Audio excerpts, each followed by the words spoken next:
안녕하십니까. 평택촌놈TV 봉천생 이강민입니다. 2019년 10월 20일 일요일 무료방송 시작하도록 하겠습니다. 자, 이번 주도 녹화로 진행을 하고요. 늘 그랬듯이 순서대로 진행을 하도록 하겠습니다. 자, 어쨌든 날씨가 좋아요. 예, 최근에 날씨가 좋습니다. 그래서 괜찮은 나들이도 가시고 그러실 것 같은데요. 이제 올해가 얼마 남지 않았죠. 2달 정도 남았습니다. 그래서 남은 기간 마무리 잘 하시기 바라겠고요. 그러다 보면은 결국은 여러모로 좀 좋은 결과가 있지 않을까 생각을 합니다. 어쨌든 지수의 방향성이 중요하고요.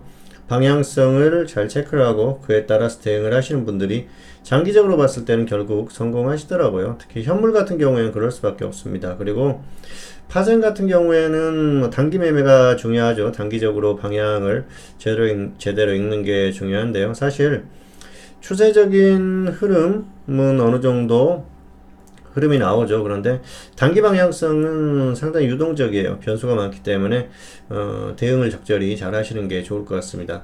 파생은 바짝 신경을 써야 되는 부분이고요. 현물 같은 경우에는 방향이 어느 정도 정해져 있기 때문에 그에 따라서 적절히 대응하시면 될 것 같습니다. 자, 이번 주도 순서대로 진행을 하겠습니다. 특징주, 그리고 추천주, 시황 이렇게 진행을 하겠습니다. 자, 이번 주 특징주 HLB 생명과학 그리고 흥구석유 두 개를 골라봤습니다. 먼저 HLB 생명과학인데요. 이 종목 최근에 흐름이 엄청나게 좋죠. 저점이 7월 30일에요. 5,000원 찍고 22,000원까지 거의 400% 정도 갔는데요. 자, HLB가 워낙 강해요. 이 종목 따라가는 흐름입니다. HLB는 지금 난리도 아니죠. 예, 그래서 흐름이 좋은데요. HLB가 리보세라닙 임상 결과를 발표를 했죠. 효과가 월등하다는 그런 발표가 있으면서 단기에 급등을 했어요. 그래서 HLB 생명과학도 그대로 따라가는 흐름입니다. 두 개 차트 보시면 똑같아요. 쌍둥이 같이 흘러가기 때문에 똑같이 보시면 되고요. HLB 생명과학이 단기적으로는 가격 메리트가 있으니까 더 좀 튀는 그런 흐름입니다. 자, 이 종목을 보면서 최근에 그런 생각을 했어요. 역시 어떤 편견을 가지면 안 되겠구나. 무슨 얘기냐면은 갈 때는 그냥 적절히 활용하면 된다는 것이죠. 가니까 활용을 하면 될 것 같고요. 그리고 이번에 좋은 기회가 있었어요. 자, 이것도 매매 팁인데요. HLB가 자, 저점을 기록한 게 7월 30일 똑같죠. 그리고 나서 반등이 강하게 나왔어요. 근데 HLB 생명과학 보실까요? 반등이 별로 없었죠. 조금 반등했어요. 저점 대비해서 여기가 저점이라고 보기는 어렵고요. 이 정도 대충 보시자고요. 자, 보시면은 가격이 거의 6,000원 근처인데 자, 이 종목 튀기 전에 가격이 7,000원 정도예요. 그래서 가격 메리트가 있다는 것이죠. HLB 생명과 HLB를 보면은 확실히 튀었죠. 2만원대에서 거의 4만원 넘어갔기 때문에 확실히 튀었는데 HLB 생명과학은 여유가 있었다는 것이죠. 자, 임상결과 발표가 있었죠. 그래서 HLB 생명과학 같은 경우에는 여기에서 결과가 안 좋다고 하더라도 크게 빠질 게 없었어요. 그리고 자, HLB를 보더라도 처음에 저점 기록하고 횡보할 때 이런 데서는 소액으로는 들어가 볼만 합니다. 물론 불안한 종목이니까 많이 들어가면 안 되는데요. 단기에 이미 악재가 반영이 돼가지고 많이 빠지고 횡보한다. 그때는 소액으로 들어가 보는 것이죠. 그래서 더 이상 악재가 나올 게 없기 때문에 좀 기다려 볼 수가 있는 것이죠. 그러면은 단기 반등이 어느 정도 나오거든요. 이런 것 적당히 이용할 필요가 있을 것 같고요. 여기까지 왔다. 그랬을 때는 그때는 홀딩하는 거죠. 여기서는 임상 결과가 안 좋다고 하더라도 이 저점을 단기에 이탈하고 폭락하는 그런 흐름 정도까지는 어렵거든요. 이미 안 좋은 악재가 이미 반영이 됐기 때문에 더 폭락하기가 어렵기 때문에 하락하면은 저점에서 매수한 분들은 본전에 매도하면 된다 생각으로 가지고 있으면 되는데요. 결과가 좋았을 때 이렇게 튈 수도 있는 것이죠. 자, 이런 게 소액으로 들어갔을 때 할 수 있는 그런 방법이고요. 많이 들어가면은 안 되는 그런 상황입니다. 사실 이게 결과적으로 이렇게 갔지만은 불안한 종목이기 때문에 많이 들어가면 안 되는 종목이라는 걸 반드시 기억하시기 바라겠고요. 바이오는 언제 어떻게 될지 몰라요. 지금 결과가 좋다고 하더라도 갑자기 또 악재성 이슈가 발생할 수도 있기 때문에 그런 부분에 불안감이 있는 것이죠. 어쨌든 단기적인 이슈 이 정도만 이용을 하시는 게 좋을 것 같아요. 좀 과도하게 상승한 것 같기는 합니다. 어쨌든 또 고점에 거의 다가가 오지 않나 생각을 하고요. HLB는 뭐 앞에서도 HLB 생명과학은 HLB하고 비교를 했습니다만은 비교하면서 적절히 매매하면 되고요. 네, 그런 것들 단기 이슈가 있을 때 적절히 활용하는 그 정도만 되시면 될 것 같아요. 지금은 너무 무리한 가격이죠. 그리고 이미 튀기 시작했을 때는 잡기가 힘들어요. 이때는 그냥 놔두는 게 낫습니다. 조정 확실히 받으면 들어가고 아니면은 관망, 이게 정석이라는 것이죠. 지금은 무조건 관망하시기를 바라겠습니다. 다른 이제 바이오나 이런 종목들 나중에 또 이런 흐름이 나오는 종목들이 있으면은 응용해서 대응하시면 될 것 같아요. 자, 그리고 흥구석유인데요. 흥구석유는 최근에 흐름이 좋죠. 뭐 유가에 따라서 좀 그 움직임이 나와요. 최근에 또 이란 사태나 이런 거 있을 때 급등했었던 흐름이고요. 유가 같은 경우에는 지금 뭐 유가가 단기 엄청나게 폭등하지 않으면은 조금 조정받을 것 같고요. 그리고 유가가 또 엄청나게 가격이 또 폭락하는 그런 흐름까지는 어렵기 때문에 조정받으면 또 움직임이 나올 것 같아요. 아직까지는 좀 애매한 가격이고요. 좀 기다렸다가 전저점 부분까지 오면은 한 번 정도 또 들어가 볼 만한 그런 상태가 아닌가 생각을 합니다. 그래서 이런 종목은 계속 관찰해야 돼요. 계속 이슈를 가지고 한 번씩 움직여주는 그런 종목이거든요. 그리고 저점 이탈하면은 이게 기다려야 됩니다. 그래서 정말 제대로 다운될 때까지 완전히 저점까지 오면은 결국 한번 움직이는 종목이지 않습니까? 그래서 계속해서 움직임이 나오는 이런 종목들은 꾸준히 관찰하면서 구간에서 계속 단기 매매를 반복을 하시면 될 것 같아요. 그래서 흥구석유는 계속해서 관찰을 하자는 말씀을 드리기 위해서 가지고 와봤고요. 접근할 만한 가격은 좀 상황을 보면서 다시 좀 흐름을 살펴봐야 될 것 같습니다. 자, 그리고 다음 추천주인데요. 인버스는 금요일에 튀었죠. 예, 지금 뭐 지난주 금요일 자 이때 인버스는 다시 들어가 봐야 된다 그랬는데 월요일부터 하락했으니까 기회가 왔었죠. 단기적으로 충분히 기회가 왔었고요. 장기적으로 보면은 결국은 갈 겁니다. 그래서 인버스는 없는 분들은 지금도 분할 매수 들어가시면 돼요. 인버스를 계속 강조하는 건 지수의 흐름이 좋지 않을 가능성이 높다는 것이죠. 참고하시기 바라겠습니다. 자, 그리고 나노브릭 이번 주에 추천을 했었던 이전에 추천을 했었죠. 이번 주에 급등했었죠. 자, 화요일에 급등하면서 15% 수익 매도를 했어요. 이 종목은 이전에 뭐 매수가가 낮았었기 때문에 단기 수익 실현을 하는데 뭐 큰 어려움이 없었고요. 지금도 또 이제 접근을 할까 고민을 하고 있는 그런 종목입니다. 1,900원에 추천을 했었거든요. 결국은 한번 흐름이 나왔고요. 신규주니까 추천을 했었습니다. 그리고 이 종목은 뭐 다시 한번 또 움직임이 또 한번 나올 가능성이 높기 때문에 여기서 그냥 저점 이탈하고 쭉 빠지지만 않으면 한 번 정도는 다시 흐름이 나오지 않을까 생각을 합니다. 다시 가격은 전달을 했는데요. 어쨌든 계속 관찰하면서 가격 오면은 접근을 해보려고 하고 있습니다. 네, 그리고 자, 코스피, 코스닥 둘 다 이번 주에는 상승했죠. 코스닥은 금요일이 여기였으니까 뭐 상승폭이 좀 크죠. 그리고 코스피도 마찬가지예요. 코스피도 이번 주에 상승이 큽니다. 금요일이 여기였었죠. 뻥 튀었어요. 튀었다가 금요일에 이제 쭉 빠지는 흐름이었는데요. 자, 이번 주에 흐름을 보면은 금요일 빼놓고는 흐름이 괜찮았어요. 수급을 보면은 자, 보시면은 자, 개인들이 계속 매도하는 흐름이었었죠. 코스피에서도. 그리고 선물 쪽도 마찬가지고요. 외국인 보면은 코스피는 매도하는데 선물 쪽에서 단기 흐름이 나오는 것이죠. 매수를 하면서 단기 흐름을 만들었고요. 기관 같은 경우에는 코스피 쪽에서 좀 매수를 해주고요. 최근에 트렌드가 그렇지 않습니까? 기관은 코스피 매수, 외국인은 선물 매수, 뭐 이런 흐름인데요. 지금도 이어지고 있어요. 그래서 연기금들이 한동안 또 한참 매도하더니 또 다시 매수를 해주는 그런 흐름이 나오고 있어요. 그래서 연기금 쪽에서 수급이 들어오면은 뭐 괜찮은 것이죠. 결국은 기관 쪽의 흐름이 좋다. 그렇게 보시면 될 것 같고요. 어쨌든 계속 이런 흐름들이 좀 이어지는 상태라서 지수가 상승할 수 있는 그런 상태였고요. 역시 개인이 매도하는 장에서 지수가 가는 건 당연하다. 그렇게 보고 있습니다. 자, 근데 이제 결국은 수급이 좀 전환될 가능성이 높다고 봅니다. 지수도 어느 정도 반등했고요. 개인들이 다시 매수할 만한 그럴 가능성이 상당히 높기 때문에 이제 지수가 전환될 가능성이 높은데요. 이번 주 흐름은 절대적인 기준에서 지수가 반등하는 게 맞았어요. 개인이 매도하고 외국인들이 선물 쪽에서 매수를 하고 기관은 코스피 매수해주고, 그래서 이런 것들 단기적으로는 역시 외국인들의 선물 수급이 중요하다고 말씀드렸는데요. 이런 흐름에 따라서 지수가 반등했었기 때문에 당연히 이런 흐름이 나온다고 보시면 될 것 같습니다. 자, 그리고 이제 추세적으로 보면은 외국인들이 계속 매도를 하고 있지 않습니까? 자, 수급 한번 보실까요? 네, 길게 보면은 외국인들 매도가 다시 이어지고 있어요. 자, 5월 이후에 계속 매도를 하고 있죠. 기관이 5월 이후에 계속 매수를 하고 있는데요. 이게 이제 엇갈리면서 기관이 매수를 해주기 때문에 어느 정도 버티는 흐름이 나왔고 반등이 나왔는데요.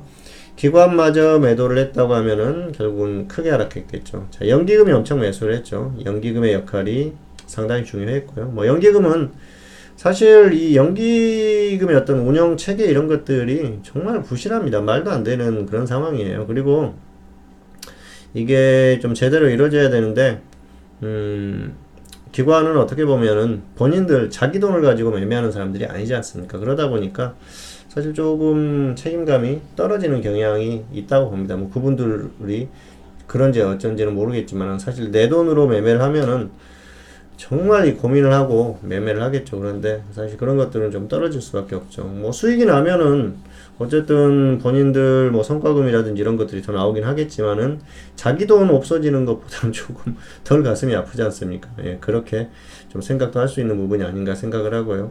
사실 외국인들이 절대 강자고요. 그 다음에 기관 그리고 개인이지 않습니까?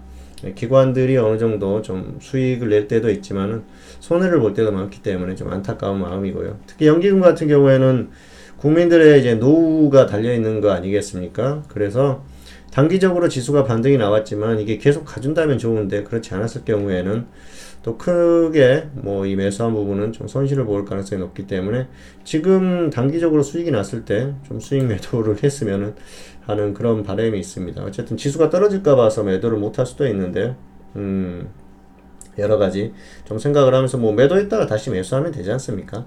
그런 것들을 좀 반복을 하면은 좋지 않을까 생각을 하고요. 기관이 계속 매수를 했었죠. 자, 기관이 엄청나게 지금 매수를 했어요. 5월 이후에 자 보시면은 거의 뭐 8조 정도, 네, 7조 정도 매수를 했는데요. 기관은 그동안 지수가 자 보시면은 자 7월 2017년 7월부터 한번 봐볼게요. 2018년 7월 2일 자 보면은 이때 기관이 매수를 많이 했었어요. 그 2018년 초까지. 그러니까 자 7월부터 2018년 7월이면은 어디입니까? 여기에요. 여기부터 이 위에서 매수를 많이 했어요. 기관이. 여기까지 매수를 평균적으로 보더라도 가격대가 이 정도예요. 그러니까 이제 여기에서 불안하니까 지수가 빠지니까 다시 매도를 했었던 흐름인데 중간중간에 매수가 많이 들어오죠. 그러면은 지수가 결국 추세적으로 빠졌기 때문에 손실이 보는 구간이지 않습니까? 그래서 최근에 매수가 많이 들어온 거예요. 5월부터 매수 많이 들었지 않습니까? 5월부터 지금까지 기관이 매수 엄청나게 했지 않습니까? 자, 평균적으로 보면은 가격이 이 정도밖에 안 돼요. 그래서 지금 보면 수익이 난 것 같은데 이제 아슬아슬해요. 조금 더 내려오면 손실 구간이거든요. 그래서 뭐 여기에서는 지금 좀 관리를 잘 해야 되지 않나 생각을 합니다. 뭐 이건 그래서 이 위에서 매수를 많이 했었던 측면이 있기 때문에 손실을 많이 만회하기 위해서 매수를 해서 끌어올린 측면도 있고요. 또 어떻게 보면은 정치적인 측면도 있죠. 그런 부분들은 경기가 좋지 않지 않습니까? 그러면은 사실 뭐 정부 입장에서는 조금 이제 경기를 부양하고 싶고 주가도 끌어올리고 싶은 그런 마음이 있죠. 어쨌든 그런 마음에서 기관들이 특히 연기금 쪽에서 더 매수가 들어왔을 수도 있는데요. 뭐 그런 부분들은 충분히 이해를 합니다. 그리고 가격이 그동안 많이 빠졌기 때문에 매수가 들어올 수도 있어요. 그리고 또 정부의 경기 부양 의지나 이런 것들이 있어서 기관들이 더 매수를 할 수도 있죠. 주가가 결국은 반등이 나올 가능성이 높다고 볼 수도 있는 것이죠. 그런 측면에서 이해를 할 수 있는데요. 추세적으로 보면 어렵다는 거예요. 외국인들이 추세적으로 매도하는 흐름, 트렌드, 그리고 지수 트렌드 자체가 망가졌지 않습니까? 이 저점을 계속 이탈하고 있기 때문에 계속해서 더 빠질 가능성이 높고요. 결국은 이런 흐름이 이어질 가능성이 높습니다. 단기적으로는 미국 시장이 급등을 하면서 따라갔는데요. 결국 미국도 이제 어려워지는 흐름이죠. 고점이 계속 낮아지고 있어요. 결국은 낮아지고 있는 상태라서 여기에서 뭐 크게 뚫어주지 못하면은 어떻게 보면은 또 짧은 다중고점 이후에 하락할 가능성이 상당히 높은 그런 상태입니다. 미국도 뭐 상태가 그렇게 좋은 건 아니죠. 경기 흐름이나 이런 것들이 불안한 지표들이 많이 나왔죠. 장기 지표라든지 또 최근에 나오는 지표들이 그렇게 뭐 좋은 상태가 아니었어요. 이번 주에도 금요일 날 그런 상태 때문에 이렇게 나왔지 않습니까? 그리고 중국이 결국은 성장률, 중국 정부에서 성장률을 발표를 했죠. 6%. 예초에는 6.1% 정도 예상했는데 중국 당국의 지표 발표는 100% 신뢰하기 어렵습니다. 사실적으로 6%가 깨졌다고 보는 게 맞을 거예요. 아마 이게 상징적인 수치라서 6%라고 발표를 했을 가능성이 상당히 높죠. 중국은 그러고도 남는 나라니까 100% 액면 그대로 믿기는 어렵다고 합니다. 결국은 중국 경기도 꺾이고 있어요. 왜냐하면 꺾일 수밖에 없겠죠. 미국하고 무역 전쟁을 하고 있기 때문에 좋을 게 없어요. 미국에서 막아버리면은 중국도 엄청나게 어려움을 겪을 수밖에 없습니다. 지들은 뭐 우리는 끝까지 싸울 것이다 그러는데 미국하고 싸우면은 결국은 박살 나는 겁니다. 그래서 결과가 장기적으로 보면은 중국도 이제 경제 성장률이라는 게 안 그래도 추세적으로 떨어질 수밖에 없는데 미국하고 무역 전쟁하면서 더 좋지 않을 가능성이 높다고 봐요. 그런 것들이 시장에도 영향이 미칠 수밖에 없겠죠. 중국 시장이 뭐 중간에 이렇게 반등도 나옵니다만 이건 좀 인위적이라고 봐요. 정부에서 만든 그런 수치일 가능성이 높고요. 결국은 이게 맞다는 것이죠. 자, 그리고 미국도 결국 꺾일 가능성이 높은데 미국이 간다고 하더라도 한국은 안 가지 않습니까? 그게 포인트예요. 한국이 안 간다는 것. 결국은 추세적으로 다시 하락할 가능성이 크고요. 정부에서 아무리 뭐 경기부양책 이런 거 얘기해봐야 이제는 그게 안 먹힐 거예요. 안 먹힐 가능성이 높고 또 일본하고도 계속 싸우고 있고 일본 그 천황 즉위식에 간다고 합니다만은 자, 뭐 문재인 대통령이 친서도 보내고 마베에게 보낸다고 하는데 일본 쪽에서 한국의 손을 잡지 않을 가능성이 상당히 높습니다. 결국은 약자가 깨지게 돼 있거든요.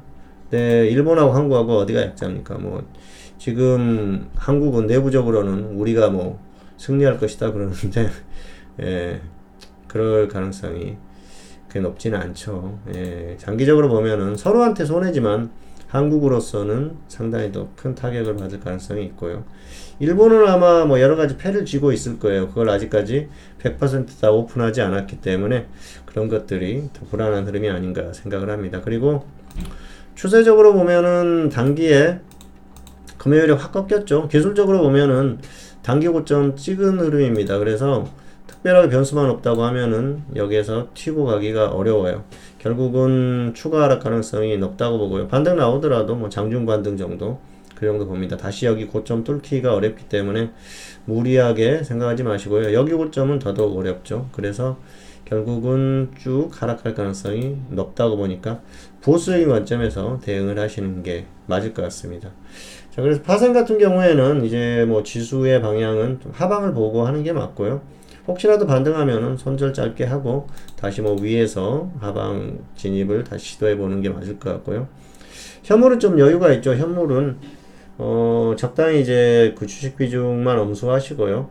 개별주나 테마주 좀 순환매가 나오니까 그런 것들 단기 매매 정도 하시면 될 것 같아요. 무리하지만 마세요. 무리하지만 않으면은 크게 뭐 어려움은 없습니다. 지금 테마주들은 아프리카 돼지열병 관련주들이 가격이 좋고요. 그리고 또 일본하고 불매운동 관련한 그런 종목들도 단기 움직임이 나오니까 또 가격 메리트 있는 종목들 단기 접근해봐도 괜찮을 것 같고요. 미세먼지, 5G 뭐 이 정도까지만 보시면 될 것 같아요.